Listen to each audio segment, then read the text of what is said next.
Javi Baez is now a Tiger, and he came here because Detroit is a nice area. But when he turned on the radio for Detroit Tigers coverage, all he heard was a know-it-all telling him Al Avila stinks. Now that the Tigers are all in, you deserve the best Detroit Tigers coverage on the planet. And two Southeast Michiganders are going to give it to you. Chris the pitching guru Brown and Rogelio Castillo. This cat can ball, man. Second deck. Featuring regular appearances from the Yooper. It's time for the Tigers Radio Podcast, the most complete coverage of Detroit Tigers baseball from the high-flying Tigers of Lakeland to the show. All right, courtesy that intro, the new intro for next year. I had to play it because I thought it was funny. There's two different versions there, but that's the full version done by a friend of the show who I still haven't met yet. Mike is over. I've talked to Michael over at the Chris, why can't I never say his Palazzo podcast? Yeah, Palazzo podcast. Well, he's been on our show a couple times, right? Yeah. Oh, yeah. Mike never met him in person. I still haven't met him in person, but he's a fantastic guy, high energy guy. Oh, we got high a lot energy of comments. is an understatement. Yeah, no, he's a good dude, and he does a lot of fantasy baseball, fantasy football. He knows his stuff. So, honestly, if you get a chance, if you have not followed him already, he is worth the follow. And I am blanking out on what he's at to follow, but it's because it's lockout season, guys. We're in the middle of a crisis, if you will, because there's no baseball. Oh yeah, MJ Glover at Twitter. So find him there. Yeah. And he writes, it's Govier, isn't it? Yeah, Govier. Yep. And he's been able to see his lovely girlfriend, and he spreads his love on Twitter, and pretty happy about that. So anyway, welcome into Tigers Radio Podcast here at MotorCityBengals.com. I'm Rogelio Castillo, alongside with Chris Brown and Yooper.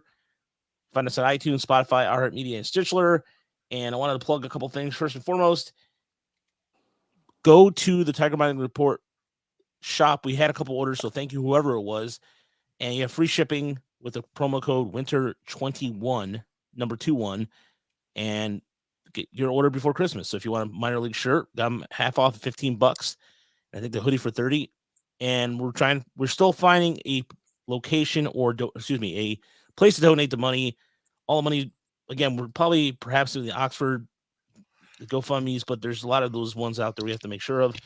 I don't know where we're going to put the money, but we're going to donate it back because I have an idea, okay. if I can, and this is a strange thing where I don't often get personal on these podcasts, but something random happened to me yesterday. My wife Tara just happened to be on Facebook. I haven't been on Facebook in like 3-4 years now. Smart man. And she saw a familiar name pop up in a post about ALS, and it was my ex-girlfriend's sister. Now it's like, this is weird. I dated a girl from like 2002 to almost 2010, like a long-term relationship. We broke up, things didn't work out, but like I was a big part of that family for almost a decade.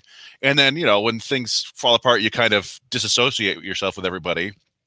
But I used to know her sister quite well. I painted her garage. We used to hang out fairly frequently. And I went and looked online, and yeah, she was diagnosed with ALS in 2018, and she cannot do anything anymore. It's kind of remarkable. It's inspirational. She was able to do a question and answer session. She's got an optical camera, basically. It follows her eyes because she can't move any part of her body anymore. So yeah, it just kind of hit close to home to me. Like, wow, this is somebody I know. And she, I don't know how much longer she's got to live. Unfortunately, I was talking to Tara about, Lou Gehrig. Lou Gehrig died when he was 37. He was diagnosed, a year and a half before that? Correct. I mean, ALS just destroys people very quickly. And so I thought, hey, if we get a chance to donate some money, maybe to an ALS thing, even, not to make it all about me or my past or whatever, but it was like, that's probably a worthy cause for something that's pretty awful. So if we want to do that, we can. Just throwing it out there. Absolutely. I would be down for that. Colon cancer, that's kind of affected myself. My family. There's so many different things, dementia. But honestly, if we want to get to a certain threshold where we can donate to 2, and this would be nice it'd be nice to have. We don't really stick our hands out there for anything. I mean, we have the Patreon link right here if you're watching us on YouTube. If you want to, that's just a separate thing to keep out the bonus content, such as for example, the Erie video that I've been working on for the last month. I'll be honest, folks. It's been quite the last few months, and I just burned out and all that. It's been a very busy time of year. So I just started a new day job, but still no excuse. We still have the Erie video to finish. We have Toledo. We have a lot to do this month. And the lockout comes at a time where, quite frankly, people are looking for content. So, and it feels like it's going to be a while. I just have that inkling, and especially with just the fact that the Tigers minor league Rule 5 picks got more coverage than they ever have ever. Oh God. Yeah. And JJ Cooper was drafting out or tweeting out the picks live. So, ladies and gentlemen, this is what we have to resort to. And we probably have one more show at the end of the year, and then we'll probably come back in January and reevaluate things and see how this. Last year we did this, Chris. We picked a team. We talked about the season, pitchers, the pitchers, the hitters, and that I don't know how that worked out. We never really got a lot of feedback, but we're getting more feedback now. So if you like this idea after we do this tonight, just please let us know if there's a team you want us to review. It's not going to be just the Tigers. We did the A's last year. We did the 86 Mets because that's a team that's always been intriguing to both of us. And then, of course, they came out with the 20 or for the 30 for 30. That was really well done. That was 3 days worth of. Yeah, we did. And let's see, we did the 2001 D-backs, I think. Yeah. It's just fun going. And I think we did the 2003 Marlins too, right? Oh, that'd be cool. Remember. I don't remember. I thought we did, but maybe we didn't. It's any kind of interesting teams from way back are fun. Yeah, and by the way, speaking of way back though, send regards to former Tiger bullpen pitcher Richie Lewis, who passed away today. Tony Paul tweeted it out earlier, and if anyone remembers that 1996 squad, he actually was one of the better pitchers with the ERA of 4.10. But I always remember Richie Lewis had kind of a curly hair mullet thing going on the back of him, and he had a wad. He was out of Louisiana State LSU, I should say. I don't know Louisiana State, but either way, he was out of LSU. And for a while, I think it was with the Tigers, maybe 1 season, 2 seasons. I can't remember, but either way, he passed away today, as Tony Paul reported. So, but there's, like I said, the whole news cycle lately has been kind of depressing. But yeah, we'll get to the 67 Tigers. But just take a look around baseball. Other than that, gentlemen, what is going on that I may have missed in the last couple of weeks? If there's anything that stands out to you guys? It's interesting. It seems like a lot of the writers, national writers, are kind of adopting some sort of sense of soft optimism that this won't be a disaster. I don't know if you guys are getting that impression. And, I don't, is that something they're getting fed by the union, or are they getting fed that by ownership? Hard to say. I did see something in the USA Today about that. I think, Yooper, there was an article today that posted that baseball will survive after this. And it will. And they will, but I think, I'll get to that in a second. But Chris, what were you going to say? Oh, yeah, nothing. I mean, I was, one thing I'm trying to kind of keep an eye on is, there are certain writers who you can kind of count on to be more in step with the owners than with the players. You mean carry the water? Yeah, if you will. And I was curious about, there was that one kind of going around that talk about Carlos Correa and his back issues, and teams are wary and stuff like that. And it just felt very, I don't know, it felt very much like something like doing work for some owners. Yeah. Which I don't know. I don't feel crazy about it. Like, everybody knew that Carlos Correa has some injury issues. He hasn't played many full seasons, but I don't know. It felt wrong to me. And I don't know. There's been a little bit of that. I read Ken Rosenthal had a nice article for The Athletic where he was like, "This is how I would fix the CBA," and it really doesn't. For as much as we've talked about this and foreshadowed this for the last 2 years or so, it really doesn't feel like they're super far apart. Like if they just, the problem right now is it seems like the owners haven't offered anything serious, like anything that players should take serious. What was the one with the salary? Basically, the luxury taxes dropped down to 180 million, which is what 40 million less than right now. It just feels like they're not being serious about it. Like they're just kind of putting stuff out there. It kind of reminds me of, you remember at the beginning of the 2020 season with all the discussions about how to play and how many games to play and how much to pay the players during COVID. And it became very obvious that the owners were not going to play games, or we're not going to allow a certain number of games unless they could, be sure they were going to make money, which ended up being 60 games. So it feels a lot like that. Like they're just not being terribly serious about this. And the players are, the players have put forth some proposals that the owners kind of rejected offhand. And I don't know, it just feels like they're deliberately kind of pushing this out to try to maybe get it all done before the deadline in hopes that they can save some money. I don't know. That's my general sense. One of the things I wrote a piece today about how the lockout may continue to alienate younger fans because of some of the data that's coming out, that has come out recently. And, the Pew Research Center does a really good job of capturing kind of that millennial. They're the ones that kind of define what is a millennial, what is Gen Z, what is Gen X, and those things. But it's certain to me, it looks like to me that baseball is following some sort of, they're not really looking at the research. They're not really paying attention. They're just kind of running like it's like with ADHD, just like, and just following some sort of trend that makes no sense. And there was so much interesting data about how Gen Z watches sports. And it was surprisingly, though, so Gen Z is considered people born from 1996 to, I think I'm drawing a blank right now. At the moment, let's see here. I have it. Okay, so Gen Zers are anybody from ages 7 to 22. Millennials are 23 to 38. Gen X is 39 to 54. So I think you and I are Gen X, Chris. As of in 2019. So I think we're in that. Okay. Yeah. No, I've always read that I was kind of in a cusp generation.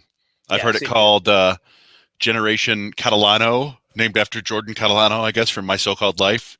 I've heard it called the Jimmy Carter generation because I was at least born in like the last few months of Jimmy Carter's presidency. They're talking about people, late 70s, early 80s. So I don't know. I mean, I've like, I don't know what it is that defines certain generations. I think Generation X was the like disaffected latchkey kid, divorced parents. I'm never going to amount to anything, so why care generation. And I view millennials as kind of almost like baby boomers who just felt like they could do everything in the world, and then some of them did for some reason. Somehow they made billions of dollars like with social networking apps. Yeah. And I'm just kind of somewhere in the middle. I feel more like the American Pie generation. I mean, yeah, and that's where it gets all those classifications get muddy, because I kind of relate to the Gen X generation because there's a lot of characteristics that are similar. But then when they tell you, hey, you're going to college, everything's going to be great. You're going to get to do whatever you want to do because you put your mind to it. No, if they would have said, hey, listen, if you know a bunch of people at certain positions, that will help. That would have saved me a lot of time and perhaps student loan money. I don't know. But either way, the reason why this ties into baseball is the fact that let's say, for example, let me ask you a question. Is your daughter that's going to college have any type of relationship with baseball whatsoever? She does follow the Tigers. Okay. She could name at any given point in a season at least, I'm going to say 7 to 8 players. Okay. Which isn't bad. She, through talking to me, if nothing else, she'll know what position, where they are in the standings. Okay. And she likes to go to games with me. Okay. So that's not too bad. Okay, so Chris, in terms of your stepson, Mhm. Ryan. Yep. Does Ryan care about baseball? No, I don't think so. He, about 7, 8 years ago, I coached him in Little League, and he showed some interest. He wrote a letter to Justin Verlander and got like a nice form letter back and stuff like that. But yeah, he was never. I mean, I view it kind of as his personality. Really, he was never a big sports kid. He's more into like cars and random YouTube videos and stuff like that. So it's not one of those situations where I feel like, oh, we lost Ryan to the NBA or the NFL. We just, he just doesn't particularly care about sports, and neither does his dad. So and neither does my dad. I mean, he's one of the just kind of a non-sports guy. So for myself, my son is not interested in sports. I mean, I coached his team for 1 year, and he went from the bench to the catch. He started. Then he started hitting. He was a catcher. Once he figured out catcher, which made me happy because I used to be a catcher too, in addition to playing the outfield. Then after that, he played soccer, but that's it. And he doesn't really care about sports whatsoever. And so anybody who's listening right now or listening on live right now on YouTube, if you want to throw a question, throw that out there. If you have any children, are they interested in baseball? The reason why I mention this is because as a parent, my father was more in the boxing, but we have a cousin in Cuba who played in the late 70s with Barbario Garbe, the former Tiger from the 1984 team. So some sort of sports ran in my dad's family. My dad was more of a motorcycle racer, which I did not know until recently. He raced motorcycles. He was like a champion in the city of Havana. There's pictures that I posted on Twitter before of him just cleaning house. He had a good team. No, I had no idea that even that side existed. Wow. My two brothers and I were always in the sports. We would trade cards and all that stuff. The reason why it's important to mention this is that my dad got me going to sports by reading the paper every morning. I got the Detroit News when I was 7 years old. And if you're going to piss off, let's say a Gen Xer or older fan, again, with another strike, like they more likely to have a child in the Gen Z generation. They're going to tell their kid, don't bother with it, because your parents influence whatever you're going to do, or they encourage whatever your likes are. And it's a simple little thing, because some of those people have seen 3 or 4 strikes. I mean, they've seen the 1994 one, the 1981 one. Go ahead, Chris. What were you going to say? Oh, well, I was going to say I will say I basically stopped caring about baseball in the 90s for a handful of years. Part of it was the strike. Part of it was me just being a teenager and having other stuff I cared about.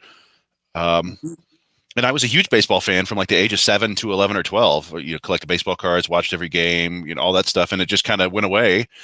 And then I do think I got vaguely interested in the home run chase. And then the opening of Comerica Park, I ended up going to like 30 games that year because it was like, hey, this is cool. And followed it. But then, 2006 is what really, well, I think I got into fantasy baseball too. That got me into the sport in general. But 2006 is what really brought me back to the Tigers, because it was like this incredibly fun team that just kept coming back and winning and winning and winning. And I think the kind of localized nature of baseball, I think the idea that baseball is ever going to be this big national sport is probably outdated. Just the way it is, it's just like a series of satellite things. And hardcore baseball fans will follow everything, but I don't think it's going to capture the national attention. I mean, you could argue Shohei Ohtani did this year, I suppose, but it's going to take something like that to really put baseball on the national map. But I think teams, if they're having success and the community gets excited, that there will always be some level of support and fandom in baseball. Now, it's hard to do that when you're on strike, that's for sure. But or not strike, I'm sorry, when you're locked out, when there's labor issues, players are not striking. They've been kicked out by the owners. But I will say this, my other son, Harrison, he's almost 8. He's 2nd grade. He's got a handful of friends who are way into baseball at 7. And one of whom is a left-handed pitcher. And he went to a 3-hour clinic a couple of weeks ago, hosted by Jarrell Cotton, former MLB pitcher. Yeah. So and they were working, these 7-year-olds, they were working on like pitchers fielding practice for like 60 minutes. So there's still support and fandom out there. It's just, it is dangerous when you're not playing. Yeah. People will find other things to do. And esports is a big thing. Oh, yes. I think that your timeline, though, is pretty typical, actually, of kids who are really fans between ages 6 and 12 who just devour everything because they become latched onto it. And they move away from it as teenagers. And somewhere in adulthood, they come back to it. And heck, that's what the Field of Dreams is all about. You know what I mean? So, you know, I think it's pretty common. I think the big thing that saves baseball often is just the fact that if you're a family of 4, you need stuff to do in the summer, and a couple nights at the ballpark fills that role. And I think that's always going to fill that role. There's not a lot of competition. If you're anywhere near a ball club that you can go see a couple games, I think it really is that simple. People want to do stuff. You know, and Yooper, I agree with you, but I think what this lockout is doing right now, I mean, everybody, you saw what happened this week when the Lions won their first game. It was like it was like they won the Super Bowl. But football still remains king. But there's, for example, or I think this was in our Discord channel, which, by the way, I'll put the link in there. Thanks for everybody who did sign up after I put the link in there. So appreciate it. But I think it was Steve, and there's a couple other people on there who talk about the new Halo game that's coming out. And then there's another Battlefield game. So there's no talk about, hey, you know, the Tigers by the name of Elvis. I mean, we put that in our Slack channel, or Yooper did, and it was just like a pin drop. But you know what I mean? But there's, you know, we get all 3 of us here, and even Jake, who, by the way, shout out to Jake, who is down in Atlanta with friend of the show, James Shipman, and beer connoisseur Frank, as they're having a boys weekend down in Atlanta. So shout out to those guys. But we can wax poetic. I can wax poetic about Felipe Lira, which I mean, again, if I could ever meet him, that'd be awesome. But Carlos Guillen, we can. And I know Yooper has some sort of now, like he brought up the Tigers 1981 closer that a couple weeks ago that everybody was like, oh my God. And we can all do that. But I asked my son the other day, just because we're doing the podcast. So I go, hey, Matthew, can you name 3 Tigers for me? 3 Tigers. Couldn't do it. Wow. He goes, well, you know, I said my daughter could name 7 or 8 Tigers. She probably might not be able to name 7 or 8 more MLB players. You know what I mean? Well, that's fine. It goes back to what Chris is saying about the local angle. Yeah. You're going to continue to alienate fans with this lockout nonsense because in reality, there's going to something to find the void. But if people love baseball, they'll come back. And there's a certain younger generation. And somebody I talked to on Twitter who is 22 years old, and she's a sports manager or sports management. That's her major.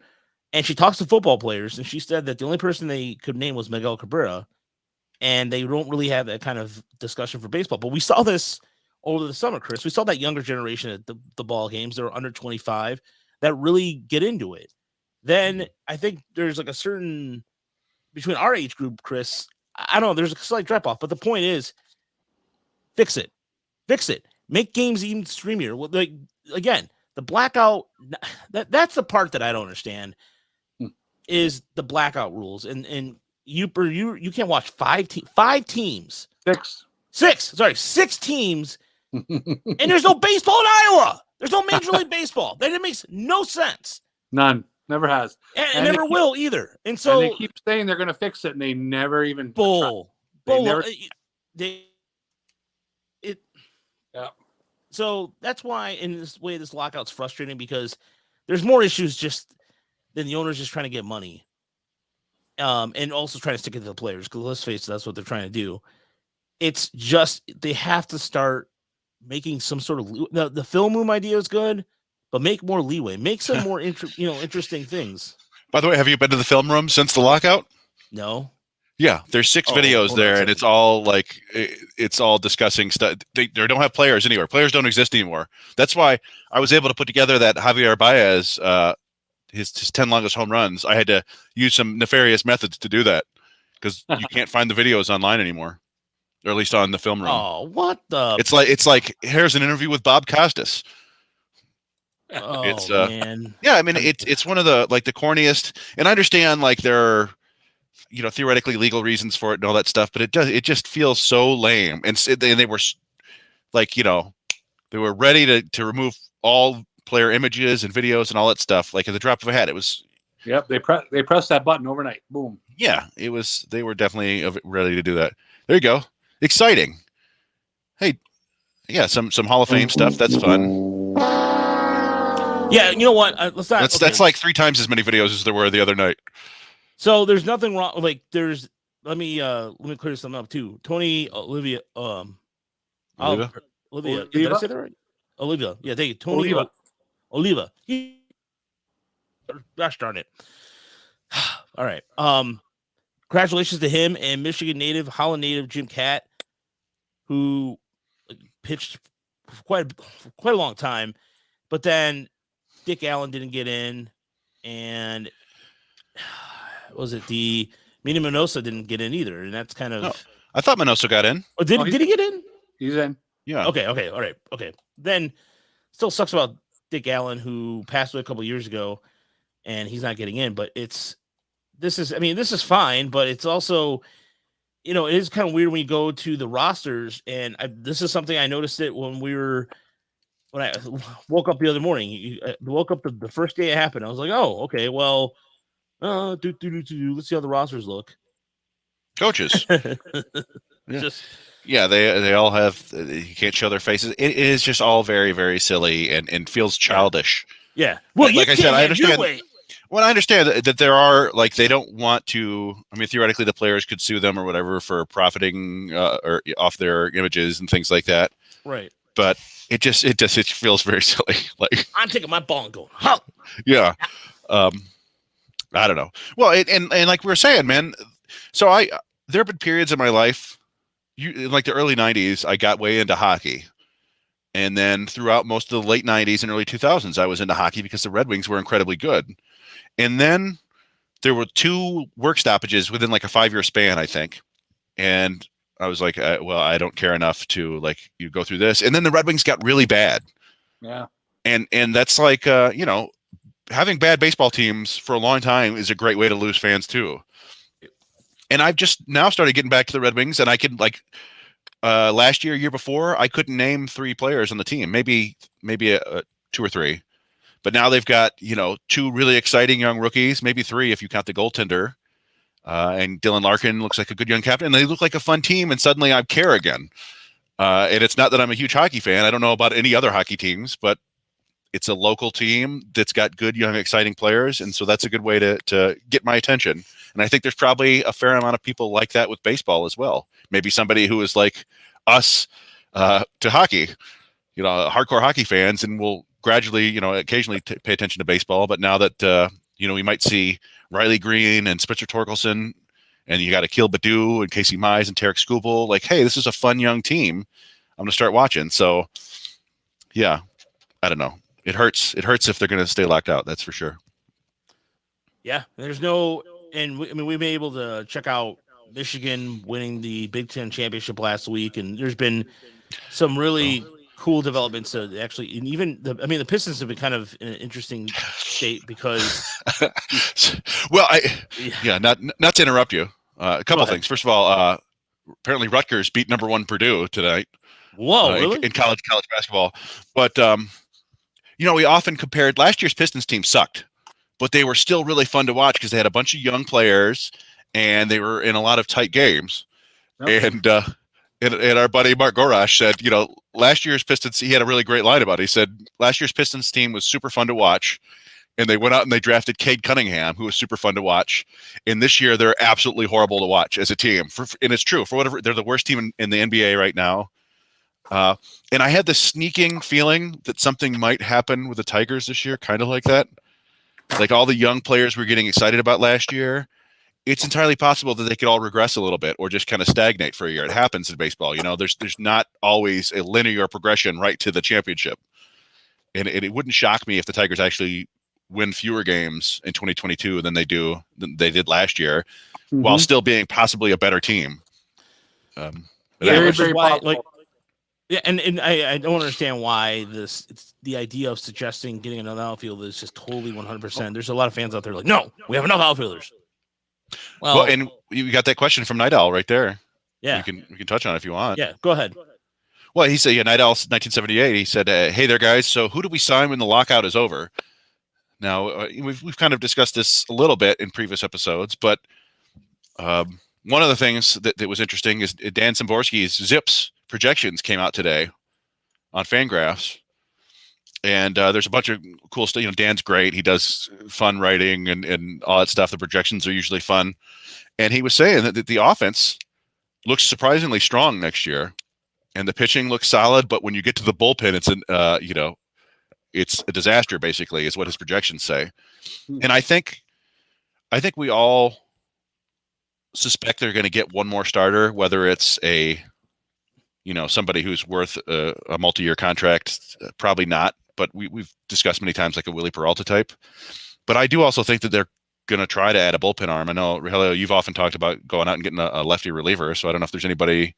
I mean, you had some names in mind, didn't you? Yeah, and let me go back to my list here for a second. There's, in terms of left-handed relievers that are out there, they're going to probably look for somebody, and we've talked to a few folks that have indicated that too, but because they kind of need somebody to complement Soto, because if you look at it this way, in a sense that Gregory Soto is your typical power, kind of like he's a power arm, so perhaps you want somebody to kind of complement that. And a couple of names that in terms of even trying to give them perhaps just a kind of take a flyer on, and there is the market's kind of just at the moment with that, but there is somebody's going to bring up Drew Smiley because everybody always talks about that. But I was referring to the likes of somebody like, I'm drawing a blank. Oh yeah, no. So I have it right here. There is the likes of, why am I, okay. So sorry, the screen. No, it's just my screen really froze here for a minute. So you can bring in, they could make a trade for somebody. I know there was a name that's been coming up quite a bit on the Andrew Chafin. Yes, Chafin. That's what it was. Thank you. I wasn't suggesting that. I'm not gonna take credit for that, but I'm gonna. Yeah. As you look, go ahead, Chris. Chafin might be one of the. Relievers are so up and down. You never know. The best left-handed reliever on the market, next season, who was a free agent this year, is probably somebody we can't think of. But yeah, Chafin has been one of the most consistent pitchers. I think he has thrown more innings than any other reliever in baseball over the last 4 seasons. Now, whether you think that's a good thing or a bad thing, I don't know. But I mean, he would definitely, at least theoretically, strengthen the bullpen. And there's some hard throwers out there. I think Jake Diekman. Yeah, he's out there. Is available. Sean Doolittle's out there. The other name I would suggest is Brad Hand, because maybe they can kind of bring him in the form again for the third time I've done this in the last 5 years. Joe Smith's a free agent again. He's a right-handed though. But anyway, Andrew Miller. But look, we talked about this. I like Colin McHugh. Yeah, that's a good one too. I like that one. That would be a good one. I don't care if he's right. I don't care if they get a righty or a lefty. I could care less. For sure. Yeah. And I really liked. Who I liked too was Brooks Raley. I think his name is.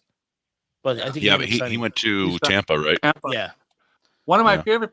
I wanted the Tigers to draft him. I was on him that year. He was a two-way player at Texas A&M. That guy could hit too. Mm-hmm. And I was a big fan. I kind of lost track of him. And one day I showed up at Principal Park here in Des Moines, and I'm in about the 4th inning, and all of a sudden I realized he's pitching. I'll never forget that. He's a good pitcher.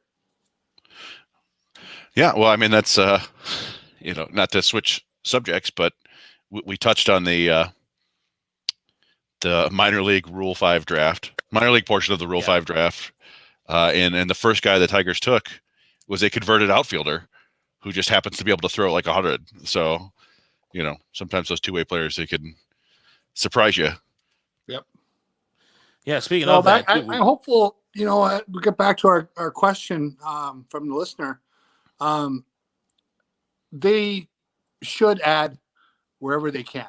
They need premium talent, and there's no excuse not to.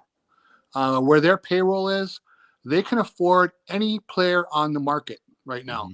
And I even mean Correa, really. I know they won't do it. That's pie in the sky. but there's really no one they can't afford. Because here's the thing, and others have said it. We probably said it here. I'll say it now. We don't need to protect Mike or Chris Ilitch's money. Okay? Yeah. These are very, very, very, very rich people. If they lose $15 million this year, they don't care. It's not a big deal. They can afford it. The baseball owners do well. If they want to win, they can bring in whoever they want, really. Here's some slow-mo. If you're watching us on YouTube, we got some slow-mo going on of Elvis in for Seattle's low A team, and he's only 22 years old, so he's got some time. That fastball is sitting up to 96, 97. There you go. That looks like it. Yep. Good grip there. Yeah, the odds of him ever reaching the majors are very slim. Right. This is a guy who, essentially the minor league portion of the Rule 5 draft, I believe it works like to be eligible for it. It's the same idea as the major league portion. You have to have been in the system for a certain number of years. But in this one, the major league portion, the team basically has to think you're one of the top 40 players in the organization, or thinks you're far enough away that nobody will realistically add you to the major league roster because you'd have to stay there all year. Right. That's basically why we think the Twins left Baddoo unprotected. They thought no team would,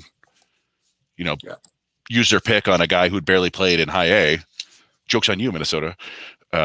It's still one of the better. Even if Baddoo never does anything ever again, that's still one of the better Rule 5 picks of the last 20 years. So good on the Tigers there. But yeah, in the minor league portion, you don't have to worry about like returning the player.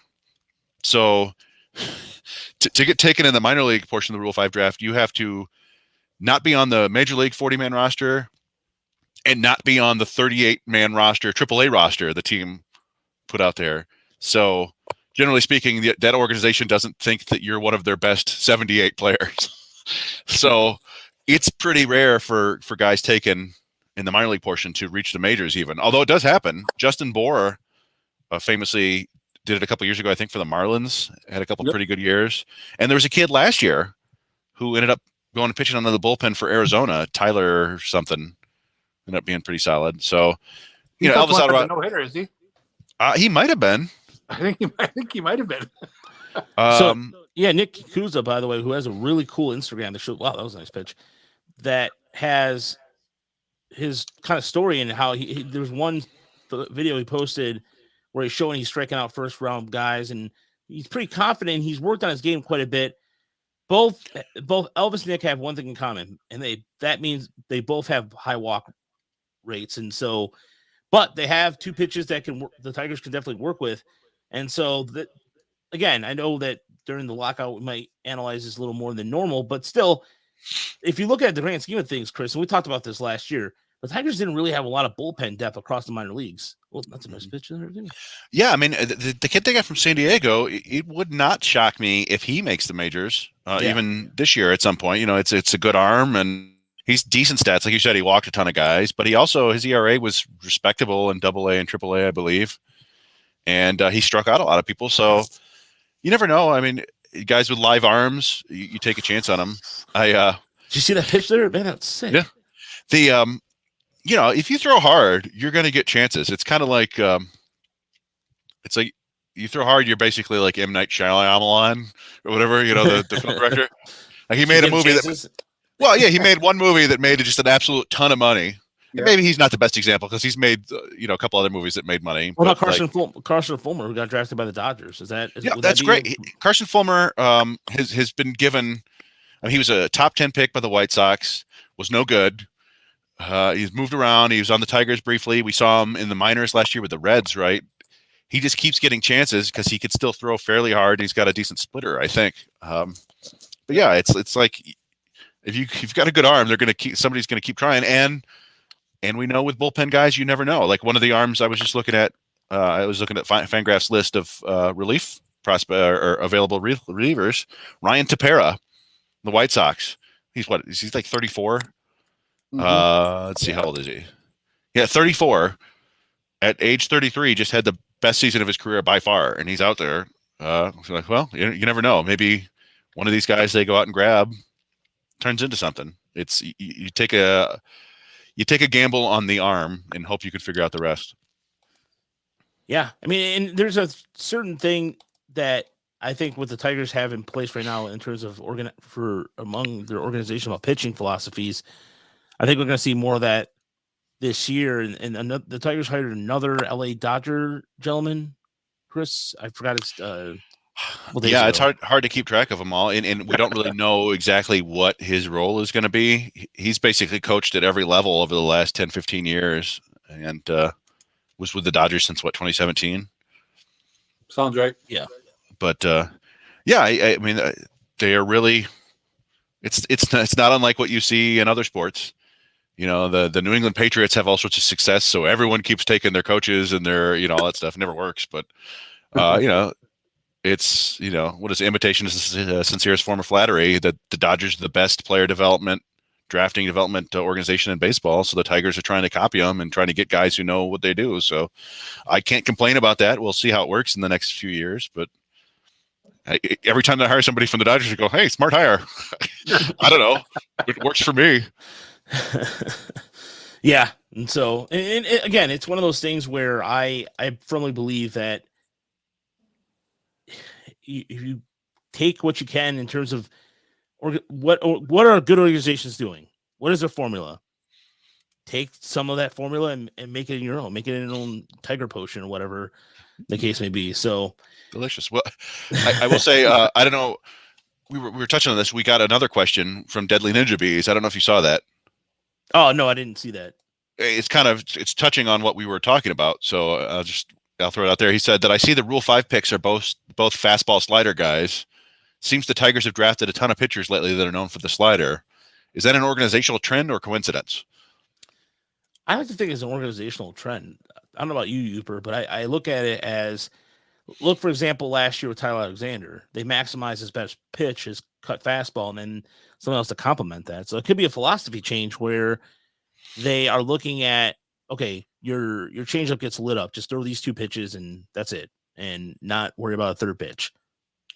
Yeah, it keeps happening so much. It's hard to believe it's a coincidence.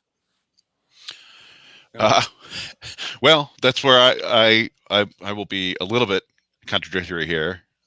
Go for it. Well, it just seems like to me, specifically talking about the Rule 5 guys, I basically for the last 15 years, I feel like the Tigers have only targeted relievers who throw hard and have inconsistent sliders they can't locate. Like, it just seemed like, the 2008 draft that everybody criticized, it was, Ryan Perry and Cody Satterwhite and all those guys and all the relievers they brought up.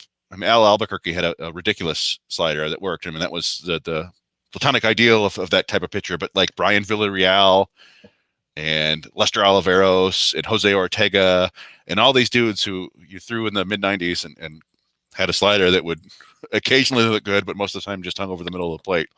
I don't know if it's anything new, but I will say that in general, slider usage across baseball has gone up. So if it's a coincidence, that might be why. It's just sliders have become the go-to secondary offering.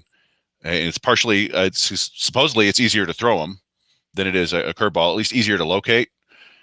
And also they happen to be more effective. It's the more effective breaking ball, so everybody throws them now. So, if I had to guess, I would not put it past the Tigers at all at this point.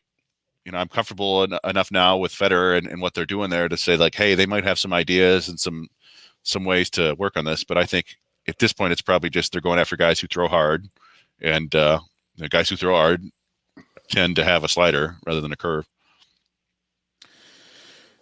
Yeah, and wasn't it for a while too? I remember the slider being kind of a no-no pitch early in the 90s because so many people had elbow problems. Jose Rio comes to mind, of the Reds, the former starter. That's who I think off the top of my head. And there's a couple others who had elbow problems, but now it seems like the sliders come full circle. Yeah, I mean, and you could argue that in the early 2000s, even all the way up to like 2010, the sinker slider was the way to go. That was the kind of the prototype. You wanted a Brandon Webb power sinker slider combination to get ground balls and strikeouts. And then over the last, 5, 6, 7, 8 years, it was more like the high four seam and 12-6 curveball or whatever. But I don't know. I just think that sliders, like I said, one thing they found with breaking balls is that they're far more effective when they're harder. So the harder breaking ball you can throw, the better. And so, we got guys throwing like 93-mile-an-hour sliders now. I think we saw Fulmer do that a couple of times this year. So Lance McCullers. Yeah, McCullers with he's got a nasty. Is that a knuckle curve or a slider? Either way, it's a hard breaking ball that people hate to face. And Jacob deGrom, just throw hard and get some Ks. And that's what, speaking of getting Ks, we're talking about the 1967 Tigers, because the 1967 Tigers, as we're going to kind of breeze through this a little quickly, because this is a team that somebody on Twitter was like, oh man, no, that's heartbreaking. Yes, it is very heartbreaking. The 1967 Tigers won 91 games. They finished second behind Boston, and one of the best pennant races of all time was between them. In terms of who was in that division, or it was one league at the time. One league, yeah. One league, and it was the Tigers, Minnesota, and Boston. Even the White Sox were floating around a little bit until towards the end, but it came down the last weekend of the season for all these teams, and this is a team that just really, in all reality, look at it on paper, a lot of it's a carbon copy of what was going on then. And by the way, this is the only season, by the way, they had a tie. 97, they finished 91, 71, and 1. Yooper, do you know why there was a tie? I couldn't remember. I was trying to look for that earlier. No, I do not. There was a tie? Oh yeah. What? Yeah. All right. Well, let me look at. While you look at that, though, let's talk about this team, Yooper, and this is a rotation that would be pretty much year, and also you see a future MVP or Cy Young Award winner Mike Marshall, who was from Michigan, who went to Michigan State, and also he taught like pitching mechanics, I believe, too, as well. But this is a team. Is that correct? There. Yep, Adrian, Michigan, I think. Yep, Mike Marshall. That's right. And John Hiller, of course, young John Hiller was on this team, but it's really the workhorses of the staff was. Everybody talks about, Denny Mclean and Mickey Lolich, but it was Earl Wilson who won 22 games for the Tigers that season. And he's a guy, he was one of the first one of the first players to ever get endorsed for sponsorships. Fun fact there about Earl Wilson. And he was a workhorse. And it was a guy who came over from Boston a few years earlier and provided to be a stable force in the rotation. Yeah, it's I was looking. I think they had 45 complete games just between the four of them. They just did the bulk of the work. I think they're all between about 210 or maybe 205 and 265 innings. All four starting pitchers, and then the guy who made 8 starts was Johnny Padres, the legend from the Brooklyn Dodgers, who was kind of playing out the string. I think he had about a 3.8 ERA in 8 starts. So that was. Go ahead. I was really struck that bullpen. So interesting. I mean, you had John Hiller in his rookie year, Mike Marshall in his rookie year, and Pat Dobson, would go on to win 20 games for the Orioles a few years later, and 19 for the Yankees. All of them as rookies, all pitching about 60-something innings. And it's just interesting. They were all excellent pitchers as rookies in the bullpen. You wonder if in the modern day, if a modern day manager had parachuted in to manage that team and push those guys a little farther, because they didn't pitch that much compared to what bullpen usage was in those days. A lot of relief pitchers went 100 innings. I wonder if they win that division, or win the pennant. If they had pushed those high-performing rookies a little further and taken a few innings away from Joe Sparma, who was probably their weakest starter. Yeah, well, it was interesting when I was looking back, and I was, generally speaking, I'm not much for baseball history, particularly if it happened before I was born. I just go, whatever. And I, of course, know about the 1968 Tigers because you have to. but I wasn't really aware of the 67 club. I think I knew that they were a good team, but I wasn't aware of, like, the ins and outs of the team, the season. And just looking back, it looks like one of the best Tigers offenses in franchise history. They led all of, to Fangraphs and Baseball Reference, they led all of baseball in WAR by like a significant amount, like 3 to 5 WAR. And they were third in all of baseball in home runs, with 152 as a team. There were 33 players in all of baseball that year who hit at least 19 home runs, and the Tigers had 5 of them. So, number one in on-base percentage, number one in weighted runs created plus. But what struck me was, this was still an era of pitching dominance. So while we talk about Earl Wilson and having, being the ace of the staff, he went 22-11 in 38 starts. Back then they would start every 4 days, and his 3.27 ERA, that sounds really good. But by ERA plus, it was 100. Yeah. It was exactly average. And I looked at it today. So in 2021, a 3.27 ERA would be like an ERA plus of 125 to 130, basically well above average, like Charlie Morton this year. You'd be a wealthy man. Yeah, but back then, I mean, that was garbage. So when you look at the second most innings were Denny Mclean, and Joe Sparma was third most, but their ERAs were 3.79 and 3.76, which were like effectively trash back then. It's the equivalent of like a 5.2 ERA this year.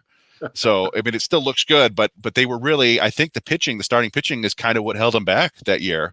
Their best pitcher by WAR was Mickey Lolich, with a 3.07 ERA, which again sounds awesome, but was really only like an ERA plus of like 110. So yeah, I mean, it seems like that was for as good as the pitching looked. It was just, and they were a young staff. I guess Wilson was a veteran at that point, but McLean was 23, Sparman was 25, Lolich was 26. It just seemed like they had to get beat up a little bit before they figured it out the next year.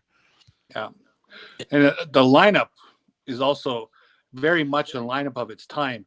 You mentioned they had the great hitters, Freehand and Kaline and so on.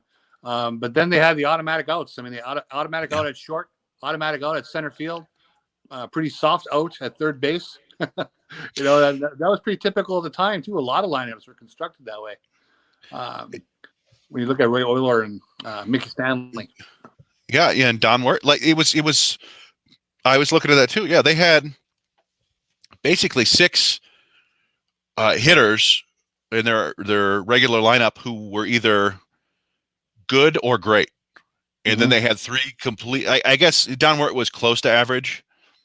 He hit like 250 with like 6 home runs at third base. It's kind of funny to say that that's close to average. But Euler and Stanley were, like you said, automatic outs. They hit like 210, but they were great defenders, and Wart was a great defender too. So it was like the Stars and Scrubs model, except the Scrubs were elite defenders basically. But yeah, I mean, it was Al Kaline's his last great season. I mean, he still had a couple of good solid seasons, but that year he hit, what would he hit? 308 with 22 home runs, I want to say, 25 home runs. 25 home runs, yeah. And only 130 games. And it was a 7 WAR season for him, which ordinarily would have been like MVP level consideration. But as you mentioned, Raj, Carl Yastrzemski just went absolutely bonkers that year and ran away with it. What's interesting about that Boston team too, in terms of WAR, which stands out. This is why he was a one-man army, because in terms of the next person closest to WAR behind Carl Yastrzemski was George Scott at 4.4, and then they had Rico Petrocelli. Petrocelli, Yep, and then Tony, the guy who got hit who got hit in the eye, I believe that's what it was. Tony C. Yep. Yeah, Tony C. And he was at 3.7. So it was just in terms of, you talk about his numbers in September and what he was able to do. First and foremost, it's something that I don't know if you will ever see again. Because I mean, we've seen guys carry teams. Don't get me wrong, but not like Yastrzemski did in 67. You look at that, and Hawk Harrelson's talked about it numerous times. But who bats the last month of the season 417, 504, 760, and puts OPS of over 1,000, and OPS plus of the This is the OPS plus of 143. 143. That's a kind of, he was just a madman, and just he went. I mean, he didn't miss a single game. He didn't miss a single game. He pinched hit. Actually, I'm sorry. He started almost every game. He did pitch it a couple times, but he was just a guy out of third. A bat in third was just automatic. 43 home runs, 119 RBIs, and this is a time where 40 home run seasons weren't like a normal thing. No, and just he was a beast. And that was, in addition to that, the Boston staff, comparatively speaking to the Tigers, they had a couple guys on that staff that weren't exactly household names, but that was under manager Dick Williams, who the Tigers would encounter again many years later. But you had Jim Lomberg, who was the Boston's ace, but in terms of numbers and they didn't have any in terms of balanced rotation. It was him, and that was it. Lee Strange was 8-10. I mean, of course, you see his ERA is 2.77, but his ERA plus is 127. So, but the Tigers had to overcome that. And then, another name on there, Yooper, I think you'll get a laugh out loud, is Sparky Lyle, who's known more for the Yankees, but he was in that Boston bullpen. Yeah, absolutely. Yep, definitely a great pitcher. I mean, that guy was money. Oh, yeah, we have a question about Jackson Jobe. Do you want to talk that now, or finish up with the 67 team first? We can finish with, let's take the question now, and I think we'll wrap up after that. So yeah, well, Night Owl 78 asked us another question. Great podcast so far, fellas. Thank you very much. Thank you. What is the ceiling on Jackson Jobe? That would be Detroit's first round pick last year, 3rd overall. And what is his ETA to get to the majors? Thanks in advance. I don't know. What do you guys think? I mean, we were in the process right now of doing our Tigers top 20 prospects over at Motor City Bengals. We've had 5 people kind of put their top 20s together, and I like the way we do that, because all 5 of us have some like major outliers, and as we should, we're not going to be all thinking the same. But when you put us all together, we end up with a pretty solid list. I think that makes a lot of sense. And we have Jobe, unless we get another person to join that. Right now, Jobe we have as the 4th prospect in the system, 4th best. Really? Yeah, I had him. Yooper, I didn't have him as high, only because I know everybody else did, but I haven't seen him pitch, and I can't. To me, look, I understand this is all about projection. I get it, and I understand that, but I had a wise man tell me once that unless you see it, I mean, and same thing with Pacheco. Although his numbers indicate, I'm not going to be a box score warrior because it's hard to do that, but his strikeout numbers early on didn't show anything. But again, I have to see him in person to even consider that. So some of those players are kind of hard for me at least, to rank as how they are. I just got to see them and then kind of put it together. And so as far as the DTA goes, I'm going to say 2024. And that's just because if that's 2 years from now, if he does well, it depends on what they start him. If the Tigers start him in high A, that's a good sign. If they start him at West Michigan, if they start him at low A and then he eventually makes his way to high A through the same season, that's a good sign too. But if he spends the whole season in low A his first year, I'm not gonna, I'll go 2025, but it really depends on where he stick to 2024. Well, they're going to put out, is he going to be on the Matt Manning track? Or is it going to be accelerated from that? That's going to really be up to him, most likely. I would like to think 2024 is doable. Makes sense to me. He's born in 2002, so I mean, that would be him being, early part of the season, he would be 21. Latter part, he would be 22. That would be, I think, either way would be pretty quick. I don't know. It's just so hard. And to Roger, to your point, it's really hard. We hear all these spectacular things about him from all the draft reports and things like that. This fastball that sits in the mid, low to mid 90s, can touch the upper 90s. This hellacious slider that supposedly, could be one of the best pitches in Major League Baseball right now. And you got a change up that could be a plus pitch. It all feels a bit much for any amateur player. And then when he doesn't go out and pitch after getting drafted, it's not his fault. His season was shut down and they didn't want to ramp him back up and then shut him down again. But he also wasn't at Instructs. So we've yet to see him throw a pitch in any capacity for the Tigers. And who knows? Like, you'll hear things the Tigers say. Some Tigers scouts thought he was more advanced than Josh Beckett at the same age. Josh Beckett was the second overall pick in 97, 98, something like that, and maybe 99 or 2000, and was dominating in the postseason by 2003.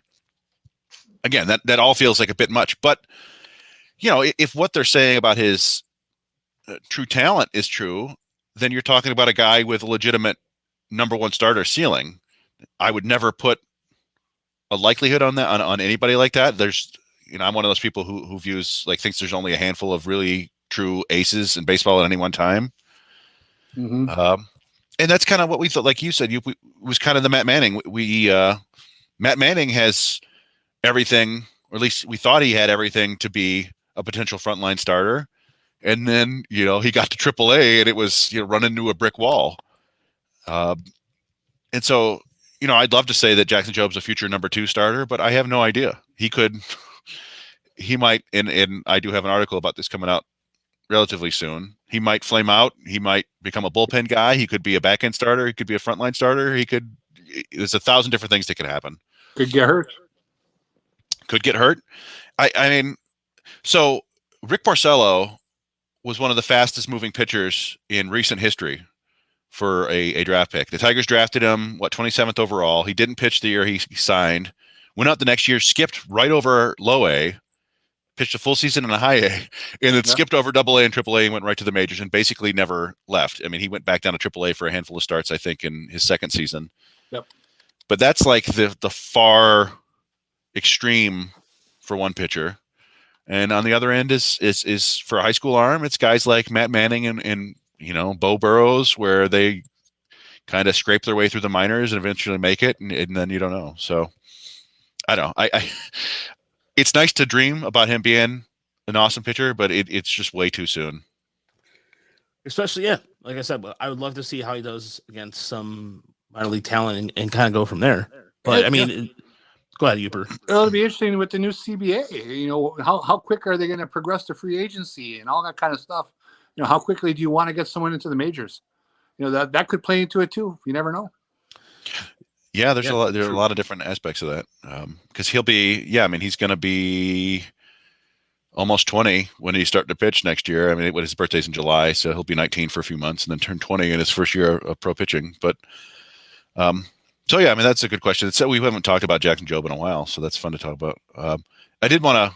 I know we want to wrap it up, but there were a couple other things in 67 that I thought were interesting. Yeah, go for it. And I looked it up, so that the tie was actually against the Twins in June, the middle of June. It was a 5-5 game that got it was tied in the ninth, and then rain, ended the game, and they never made it up. Assuming had they ended up tied at the end of the season with the Twins and the Red Sox, I imagine they would have gone out and tried to finish that game. Or I don't know. I don't know when it was declared a tie, but that's kind of odd. And I was telling you guys before, I didn't know this until doing research before the show, but the Tigers actually, in a doubleheader on April 30th in 1967, they beat the Orioles 2-1, despite being no hit. And I was looking at the details of that game. It's just kind of funny. So the Baltimore starter was Steve Barber, who ended up, I think, he went 8 2/3 innings and walked 10 guys with 3 strikeouts. It's the sort of thing you don't see anymore. But he went into the ninth without having, he didn't allow a hit, but he walked Norm Cash and Ray Euler to start the inning. And then Tigers starting pitcher Earl Wilson, who was also pitching into the ninth, sacrificed those guys over to second and third. So, 1 out in the eighth or the ninth with 2-minute scoring position. But they left a starter in there, and he got Willie Horton to pop out, but then threw a wild pitch to tie the game. And so they brought in and walked, and then he walked Mickey Stanley. So we talked about the 3 empty bats in the lineup. He walked 2 of them. So he was clearly running on fumes. They brought in a reliever who gave up a ground ball to shortstop that should have ended the inning, but the shortstop threw it to the second baseman, whose name was Woody Held, by the way. How about that name? And he dropped the ball. So, but the reliever got K-line to ground out the next bat. So no hits, but 2 runs scored, and then Fred Gladding closed out the innings. The Tigers won 2-1 despite not getting a hit. So I thought that was kind of wild. That is cool. My other note from that team go back to Mike Marshall quick. His rookie year, he had 10 saves. He had a 1.98 ERA, right? They lose him that winter in the expansion draft to the Seattle Pilots. It was like the 55th pick or something in the expansion draft. Could you imagine today if the Tigers lost a rookie with a 1.98 ERA who looked like a future fireballing closer and lose him to an expansion team? Yeah, it'd be interesting to know what the rules were, how many people they could protect, and how a guy like him got away, because he would go on to be one of the best relievers of the 70s. Yeah, I do wonder if they just didn't really value relievers back then to the point where. But did he become a starter at some point too, or was he just mostly a bullpen guy? I'm sure he started some at times, but he was mostly he's the guy who had the record for 106 appearances one year when he was with the Dodgers. Yeah. Yeah.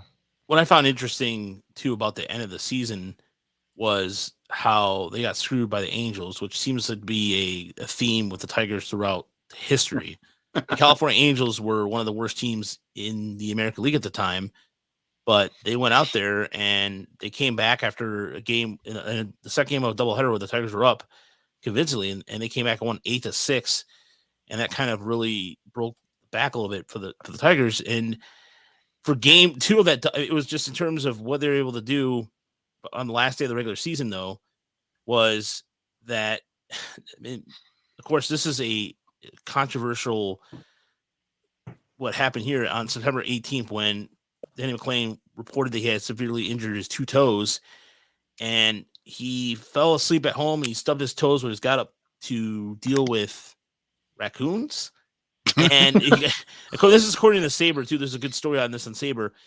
He changed his story a few times, but the injury almost shut him down for 2 weeks. So Mclean Smith had no choice but to start him because the rest of that rotation was on fumes, honestly. And so if you look at some of the numbers, but yeah, imagine if he was healthy, maybe it could have been differently. But also, Mclean Smith in that lineup had to do a lot of platooning. You saw Dick Trubisky, who was the Tigers bench coach later on, or third base coach, right? Yep. Mm-hmm.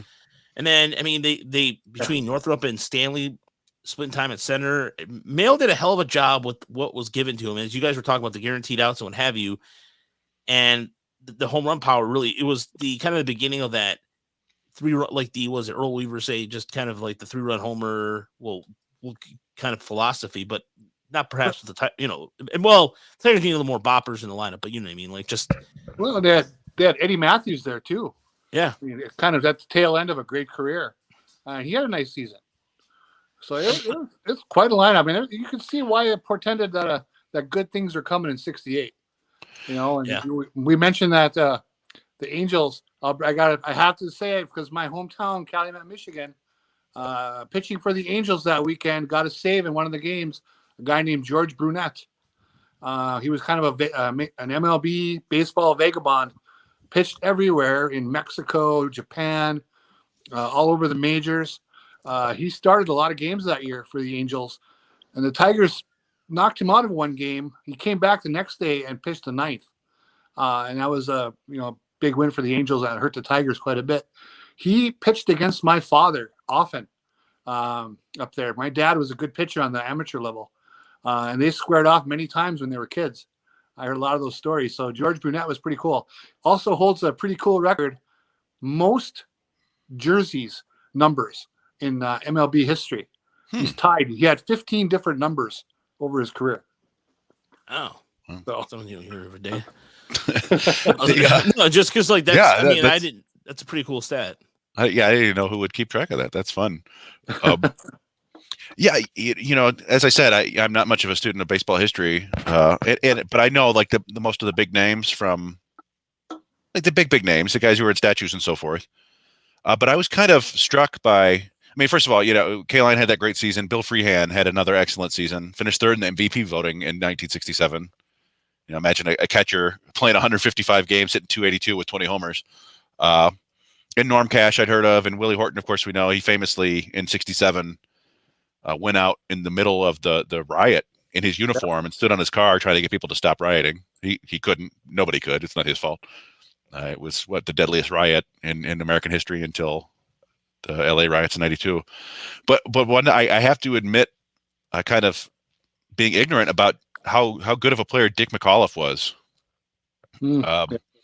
And he's a name I've heard of before, but I was looking. So in that '67 season, he only hit 239.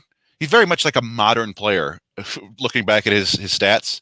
So he hit 239, but hit 22 home runs and walked 105 times while playing good defense at second base.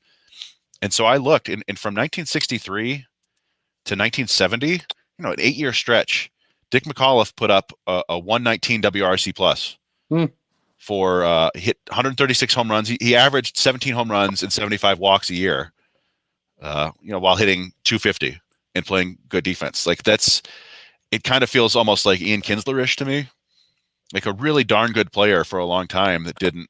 I don't know. And maybe some people are screaming like, yeah, of course he was good, or maybe nobody thought he was good because he didn't hit for a high average. But it just kind of struck me as an underappreciated player from that era. Maybe There's no question the baseball card stats rule today. Yeah, you see that 239 back then, even up to when I was collecting cards in the 70s. You saw that 239, like whatever. No.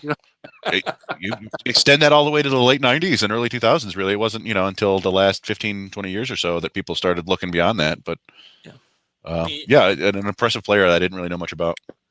And one of the takeaway too that was kind of like a random factoid that was like a Fred Gladding, who would end up going to Houston the following year, was from Flat Rock, Michigan. Went to Flat Rock High School, and I think he's the only pitcher and anybody who lives in the Dearborn or Downriver area is familiar with Flat Rock. I think he's the only major league pitcher to come out of Flat Rock. So there's another random bloop, as the Drew and Mike podcast would do. But yeah, that's just the most random factoid. Cool. But the Tigers, it's funny, is the tradition of low hitting shortstops will continue until Alan Trammell came along. I mean, you had Ray Outloader, damn it, it's hard to say. Ray Orler was also taken in the expansion draft. I didn't realize he was the fifth pick in that expansion draft by the Pilots. So they wanted a shortstop who couldn't hit. They did well. Yeah, and then later on, I mean, then you had Brickman who came over from the Nationals a couple years later, and he was same thing, all defense, not a lot of offense. And the Tigers, prolifically speaking, I mean, Tom Verizor. Yeah, Verizor. But beforehand, who was who won the batting crown in the Tigers had a shortstop that won the batting crown in I think it was in the 50s. It was the one that was part of the Rocky. All right, well, hold on. I'm just scattered. The one who was traded for Rocky was he traded for Norm Cash or Rocky Colavito? Harvey Keene. Harvey Keene, thank you. Yes, he was a shortstop, wasn't he? Yeah, I think he was. I believe he was. And until Alan Trammell came along. So, but anyway, so is anything else on this before we get out of here this evening? Well, just for fun, I was looking at so 67 would have been the third year of the Major League Baseball draft, and the Tigers picked 15th. And I'm looking, and oh boy, teams used to be bad at drafting. Mm-hmm. Their first pick was a guy named Jim Four, out of a high school in Missouri, who ended up putting up negative .06 WAR in 13 games in his career, and that was about it for their draft.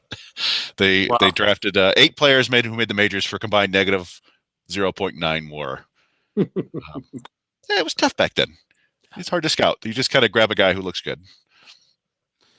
Yeah, and defense was the order of the day. So, but like I said, thanks for listening. We appreciate. We're gonna kind of play it by ear from now, but depends on the response from our audience. So if you guys want us to go back and do another one of these team reviews, pick a team in the comments section on our Twitter page. Go to Tigers Minor League Report or ML Report, or one of our individual Twitter accounts, or at Tigers Radio Pod.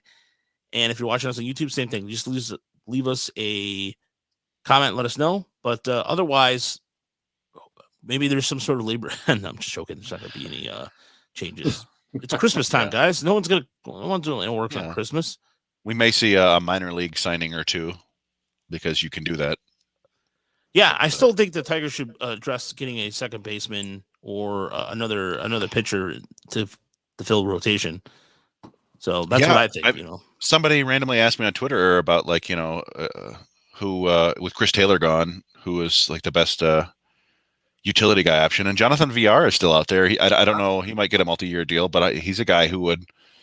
I mean, that's the one thing about the Zips article is Dan Saborski was saying. Basically, the Tigers, like, it's not crazy to imagine them challenging the White Sox this year if things go right, and so they maybe they're trying to find some more depth pieces now.